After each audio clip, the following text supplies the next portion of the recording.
नमस्कार साथियों, स्वागत है आपका अपने YouTube चैनल भाषा निकेतन में। साथियों, हम बात करेंगे हिंदी साहित्य का सरल एवं संक्षिप्त इतिहास, जो हमारी पुस्तक मनोज कुमार मिश्रा जी की है। साथियों, यह इस पुस्तक का 26वां भाग है और आधुनिक काल से हम आज छठे भाग को पढ़ रहे हैं। और साथियों, आधुनिक काल में हम पढ़ रहे हैं छायावादी युग को। और साथियों, आज हम छायावादी युग से कवियों पर चर्चा कर रहे हैं। उसमें आज हम चर्चा करेंगे रामधारी सिंह दिनकर। चलिए, रामधारी सिंह दिनकर जी को हम पढ़ते हैं।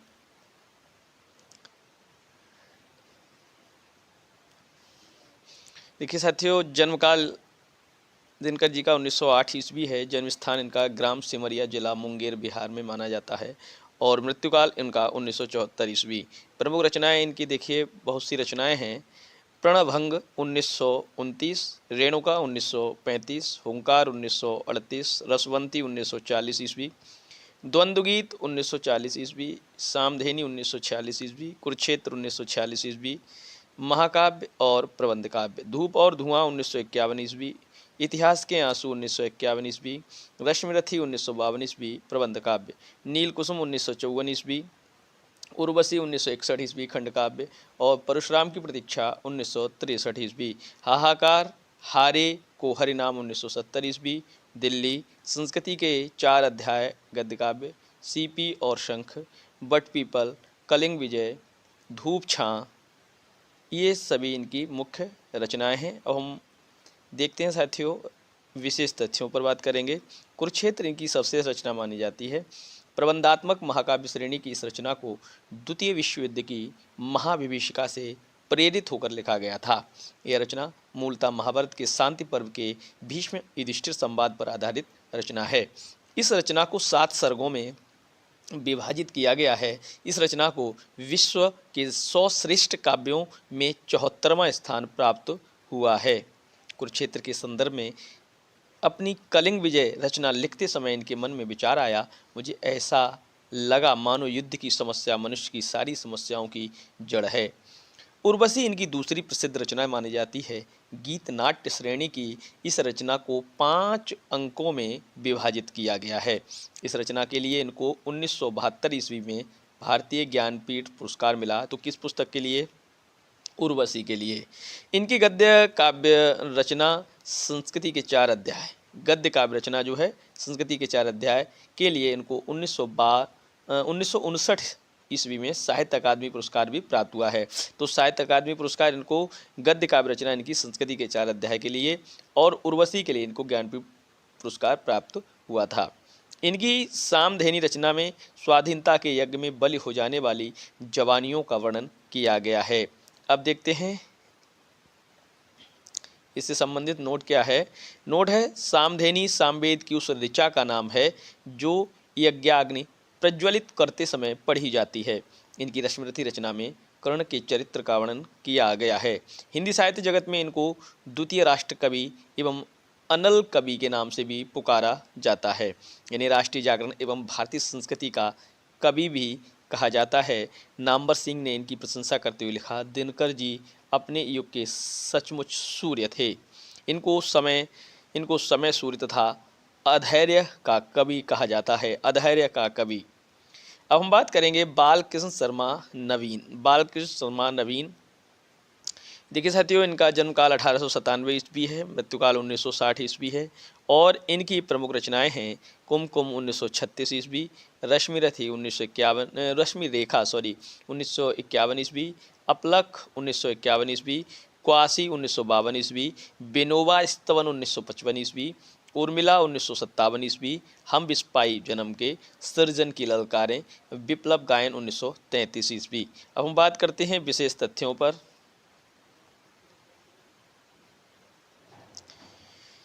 इनकी राष्ट्रीय परक कविताओं में क्रांति का अत्यधिक तीखा स्वर प्राप्त होता है। कहीं कहीं तो ये प्रलय तक का आवाहन करने लगते हैं। यथा कभी कुछ ऐसी तान सुनाओ जिससे उथल पुथल मच जाए, बरसे आग जलद जल जाएं, भस्म सात भूधर हो जाएं। अपनी रचनाओं में इन्होंने स्वयं को विस्पाई एवं अनिकेतन कहकर पुकारा है। डॉक्टर बच्चन सिंह के अनुसार अपने समकालीन कवियों में इनका व्यक्तित्व सबसे अधिक जुझारू और संघर्षमय माना जाता है। ये प्रताप के संपादक गणेश शंकर विद्यार्थी के दाएं हाथ माने जाते हैं।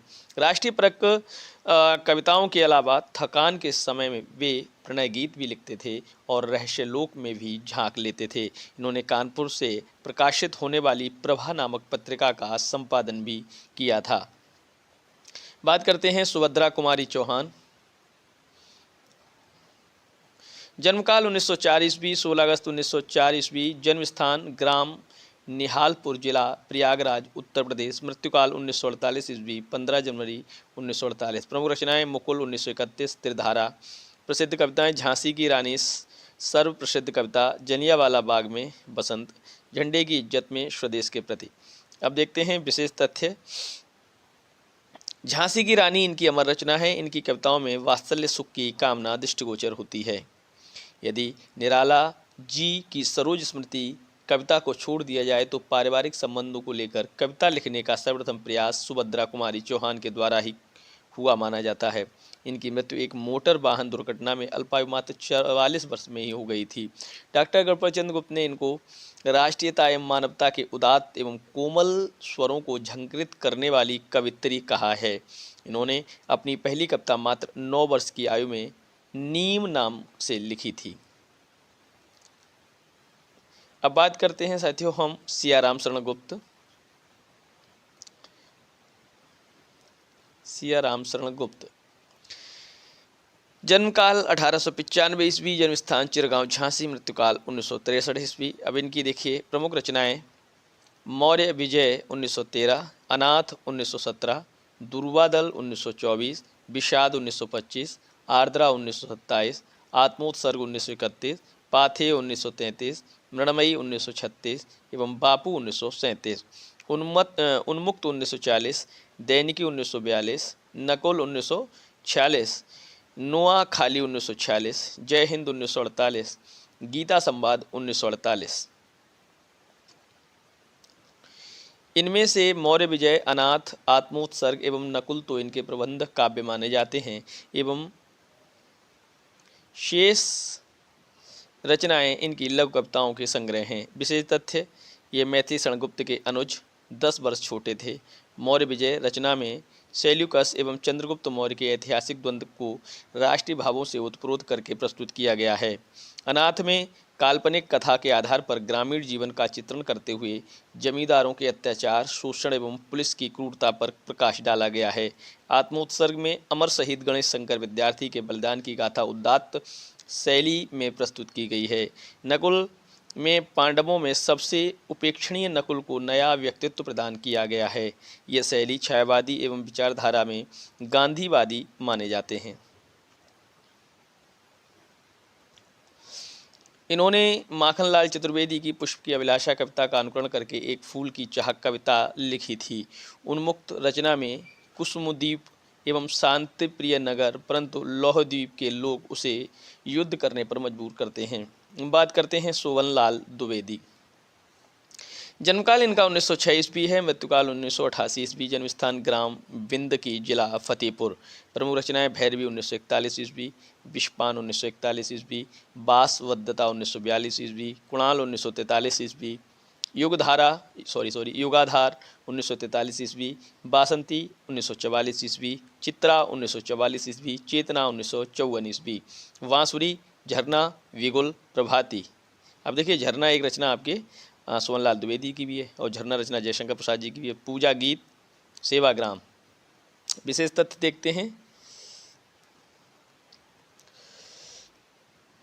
ये अत्यंत सरल भाषा में राष्ट्रीय चेतना का स्वर व्यक्त करने वाले कवि हैं डॉक्टर नगेंद्र। इन्होंने अपने लक्ष्य सदा उच्च आदर्शों की प्रतिष्ठा करते हुए मानवता का हित साधन करना ही रखा। इसलिए उनके काव्य में महान पुरुषों के उदात्त भावों का ही अंकन सर्वत्र दृष्टिगोचर होता है।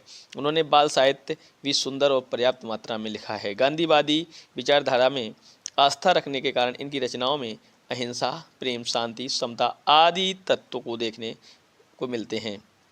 अब बात करेंगे हम जगन्नाथ प्रसाद मिलिंद। 1907 ईस्वी, रचनाएं इनकी जीवन संगीत 1940 ईस्वी, नवयुवक के गान 1942 ईस्वी, बलिपथ के गीत 1950 ईस्वी, भूमि की अनुभूति 1952 ईस्वी, केदारनाथ मिश्र प्रभात 1907 ईस्वी। कलेजे के टुकड़े 1928 ईस्वी, ज्वाला 1929 ईस्वी, श्वेत नील 1936 ईस्वी, कलापिनी 1939 ईस्वी, संवर्त 1944, कालदहन 1948, स्वर्णोदय 1951, कैकई 1950, चिरस्पर्श 1951 ईस्वी, कर्ण 1951 ईस्वी, तप्तगृह 1954 ईस्वी, ऋतंबरा 1956 ईस्वी, सेतुबंध कपन 1942 ईस्वी, शुभ्रा और बैठो मेरे पास। अब हम बात करेंगे अगले जो रचनाकार हैं, देवकी नंदन विभव। रचनाएं कुसुमांजलि यह रचना जेल की दीवारों के बीच लिखी गई थी, जब इन्हें भारत छोड़ो आंदोलन 1942 में भाग लेने के कारण गिरफ्तार कर लिया गया था। डॉक्टर गणपत चंद्र गुप्त के अनुसार यह हिंदी साहित्य जगत की एकमात्र रचना है जो राष्ट्रीय आंदोलन के समय जेल की दीवारों के बीच लिखी गई थी। बात करेंगे अगले कवि महेश चंद्र प्रसाद, कांग्रेस शतक 1936, श्याम नारायण पांडे, जन्मकाल 1907 और मृत्युकाल 1991, जन्म स्थान का डुमराव मऊ जिला आजमगढ़ उत्तर प्रदेश। श्याम नारायण पांडे की सुप्रसिद्ध रचना जो हमको हमारे सिलेबस में पढ़ाई जाती है 10th 12th में, हल्दी घाटी, जौहर, त्रेता के दो वीर, तुमुल, रूपांतर, आरती, जय हनुमान, आंसू के कण, गौराबध, माधव, शिवाजी, जय पराजय और परशुराम। इनके बारे में विशेष तथ्य क्या हैं वो भी हम देखते हैं। हल्दी घाटी इनकी सर्वाधिक प्रसिद्ध रचना मानी जाती है। इस रचना में महाराणा प्रताप की वीरता का वर्णन किया गया है। इस रचना के लिए इनको देव पुरस्कार भी प्राप्त हुआ था। इसका विभाजन 18 सर्गों में 17 सर्ग और एक परिशिष्ट में किया गया है। जौहर इनकी दूसरी प्रसिद्ध रचना मानी जाती है। इस रचना में रानी पद्मिनी के बलिदान का वर्णन किया गया है। इसका विभाजन 21 चिंगारियों में किया गया है। इनकी कविताओं में प्राचीन भारतीय संस्कृति के प्रति लगाव की भावना देखने को मिलती है। समष्टि चेतना प्रधान